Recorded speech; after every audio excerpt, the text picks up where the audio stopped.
আজ আপনাদের সঙ্গে শেয়ার করব খুবই সহজভাবে চিকেন পাকোড়া রেসিপি। ঘরে থাকা উপকরণ দিয়ে আপনারা তৈরি করে নিতে পারবেন দোকানের মতো চিকেন পাকোড়া। খেতে ভীষণ ভালো লাগে, তো অবশ্যই স্কিপ না করে পুরোটা দেখবেন। আসসালামু আলাইকুম, সবাই কেমন আছেন? আশা করছি সকলে ভালো আছেন। তো চলুন রেসিপি শুরু করি। এখানে দেখুন 400 গ্রাম মতো আমি চিকেন নিয়েছি। তো এখানে আমি হাড় ছাড়া চিকেন নিয়েছি।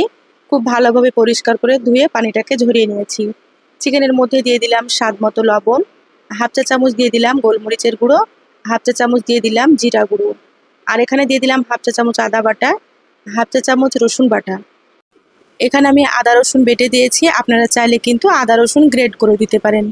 এবার আমি সমস্ত হাত দিয়ে খুব ভালোভাবে মশলাগুলোকে চিকেনের সঙ্গে মেখে নেব। সুন্দর করে হাত দিয়ে মেখে নিতে হবে, তাহলে রেসিপিটা খুব সুন্দর হবে। যারা ভিডিওটি ইউটিউব চ্যানেল থেকে নতুন দেখছেন, প্লিজ চ্যানেলটা সাবস্ক্রাইব করে সাথে থাকবেন। আর যারা ফেসবুক পেজ থেকে ভিডিওটি দেখছেন, একটা লাইক দিয়ে পেজটা ফলো করে রাখবেন।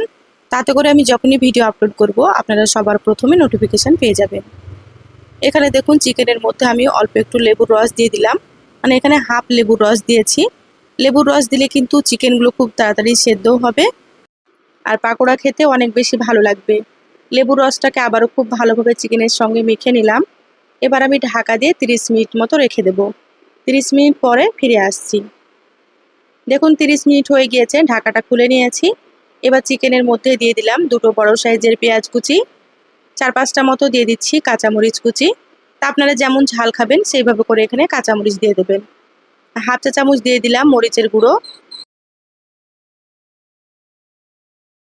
এবার আমি এখানে দিয়ে দিচ্ছি 1 চা চামচ মতো সয়া সস। এবার সমস্ত আবারও খুব ভালোভাবে একটু চটকে মেখে নিতে হবে, তাতে করে পেঁয়াজগুলো খুব সুন্দর মতো নরম হয়ে যাবে। তো হাত দিয়ে সুন্দর করে মেখে নিচ্ছি। দেখুন খুব ভালোভাবে মেখে নিলাম। এবার আমি এখানে দিয়ে দিচ্ছি হাফ কাপ কর্নফ্লাওয়ার। আপনারা চাইলে এখানে কর্নফ্লাওয়ারের পরিবর্তে চালের গুঁড়োও দিতে পারেন। চালের গুঁড়ো দিলেও কিন্তু পাকোড়াগুলো অনেক বেশি মুচমুচে হবে, আর খেতেও খুব ভালো লাগবে।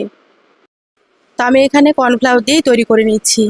হাত দিয়ে খুব ভালোভাবে মেখে নেব। তো এখানে অল্প একটু পানি লাগবে, অল্প অল্প পানি দিয়ে আঠালো করে মেখে নিতে হবে। এখানে কিন্তু কর্নফ্লাওয়ার বা চালের গুঁড়োর পরিমাণটা একটু কম বেশি লাগতে পারে। এখানে আমি 3 টেবিল চামচ মতো পানি দিয়ে দিলাম। খুব ভালোভাবে মেখে নিচ্ছি। এভাবে অল্প একটু পানি দিয়ে মেখে নিতে হবে। প্রথমে কিন্তু খুব বেশি পানি দেওয়া যাবে না, তাহলে কিন্তু নরম হয়ে যাবে, আর আবারও কিন্তু কর্নফ্লাওয়ার লাগবে। সেজন্য অল্প অল্প পানি দিয়ে সুন্দর করে একটু মেখে নিয়েছি। এখানে আমি অল্প একটু দিয়ে দিলাম হলুদ গুঁড়ো। তো হলুদ গুঁড়ো কালারের জন্য দিয়ে দিলাম, আপনারা চাইলে এটা দিতেও পারেন বা চাইলে স্কিপ করতে পারেন। হলুদ গুঁড়োটা আবারও খুব ভালোভাবে চিকেনের সঙ্গে সুন্দর করে মেখে নিয়েছি। এরকম আঠালো করে মেখে নিতে হবে, আপনারা হয়তো দেখেই বুঝতে পারছেন। দেখুন মাখা হয়ে গিয়েছে। এবার আমি পাকোড়াগুলোকে ভেজে নেব। সাইডে রেখে দিলাম। এবার গ্যাস অন করে কড়াই দিয়ে দিচ্ছি সয়াবিন তেল। পাকোড়াগুলো ভাজার জন্য একটু তেলের পরিমাণ বেশি দিয়ে দেবেন, তাহলে সুন্দর মতো ভাজা হবে। তো তেলটা প্রথমে মিডিয়াম গরম করে নেব। খুব বেশি গরম করব না, মিডিয়াম গরম করে নিতে হবে। দেখুন তেল মিডিয়াম গরম হয়ে গিয়েছে। এবার আমি একে একে পাকোড়াগুলো দিয়ে দিচ্ছি। তেল যদি খুব বেশি গরম হয়, তাহলে কিন্তু পাকোড়াগুলো দেওয়ার সঙ্গে সঙ্গেই কালার চলে আসবে, আর ভেতর থেকে কিন্তু চিকেনগুলো সেদ্ধ হবে না।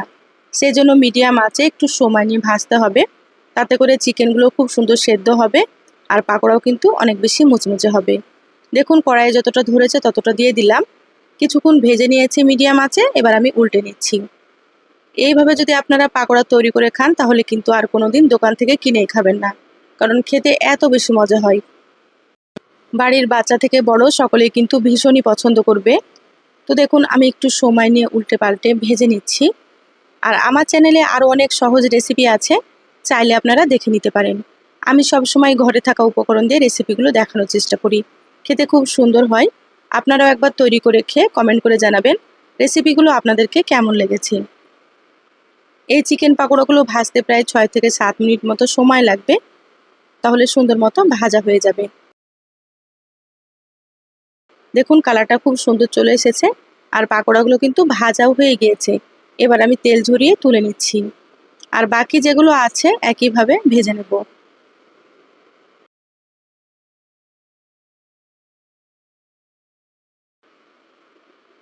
দেখুন সবগুলো পাকোড়া ভেজে প্লেটে তুলে নিয়েছি, আর দেখতে কতটা লোভনীয় হয়েছে আপনারা হয়তো বুঝতেই পারছেন। তো একবার অবশ্যই তৈরি করবেন, খেয়ে কমেন্ট করে জানাবেন কেমন লেগেছে। আপনারা এই পাকোড়াগুলো এইভাবে সস দিয়েও খেতে পারেন, বা চাইলে আপনারা এমনিতেও খেতে পারেন। তো রেসিপিটা কেমন লাগলো চ্যানেলের কমেন্ট বক্সে কমেন্ট করে জানাবেন। ভালো লাগলে একটা লাইক দিয়ে যতটা সম্ভব ভিডিওটা শেয়ার করে দিবেন। সবাই ভালো থাকবেন, সুস্থ থাকবেন, দেখা হবে নতুন রেসিপিতে। ধন্যবাদ সবাইকে, আল্লাহ হাফেজ।